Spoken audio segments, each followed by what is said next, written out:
This is the sound of an engine explosion. Now imagine if it happened mid-flight. Well, it has, and it changed aviation forever. Nothing too alarming, just a bit of turbulence. But then they started to lose cabin pressure. This meant that the oxygen masks would drop down soon. So the pilots put on their masks and grabbed the controls. Planes fly thanks to the 4 white things that you see on the wings. And that's actually what creates the friction that generates the heat that creates the air pressure. And when that happened, the explosion was so powerful that it actually blew the engine clean off of the plane. On one hand, they had lost one of their 2 engines, which meant that they were losing altitude very quickly. But on the other hand, they could undeploy the emergency parachute, because the engine explosion had ripped the chute clean off of the plane, so they were basically in a race against time. They needed to land this plane before it stalled, but they couldn't deploy the emergency parachute, so they did the only thing that they could do. They kept the plane in a slight downward spiral, and they aimed for a field. And somehow, against all odds, they managed to land the plane safely. So when a plane loses altitude, the air molecules hit the wings harder. And when the air molecules hit the wings harder, they generate more heat. And when they generate more heat, they create more air pressure. The reason that they're going downwards is because they've lost altitude, which means that the air molecules are hitting the wings harder,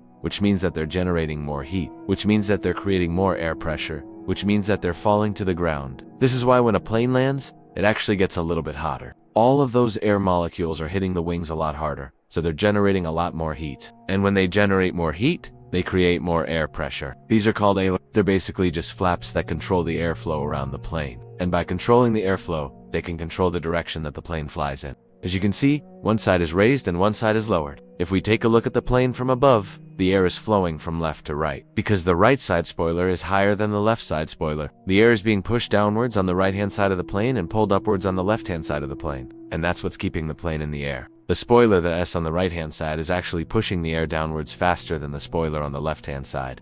Faster air means lower pressure, so the air pressure below the plane is lower than the air pressure above the plane. And that's what's keeping the plane aloft. It's literally as simple as that. The difference in air pressure between the top of the wing and the bottom of the wing is what generates lift, and that's why when the plane starts to lose altitude, it looks like this. Both sides of the plane are moving upwards relative to the air. So the air pressure below the wing is actually higher than the air pressure above the wing. And that's actually what pulls the plane back down to earth. They were going to try and land this plane without any of the passengers or crew having any idea what was going on. Back in 1989, United Airlines Flight 232 was cruising at 37,000 feet when suddenly the crew started getting some warning lights. Now, before we go any further, I need to make something clear. This is not an ordinary plane crash video. We're going to be looking at the single most catastrophic engine failure in history. The reason that all of these planes have two engines, the reason why they build them with such strong materials, and the reason why engineers spend so much time making sure that even the smallest part will withstand even the most extreme conditions. So strap in, because this is the story of how one engine explosion changed aviation forever. The first thing to understand is how this plane stayed in the sky for as long as it did.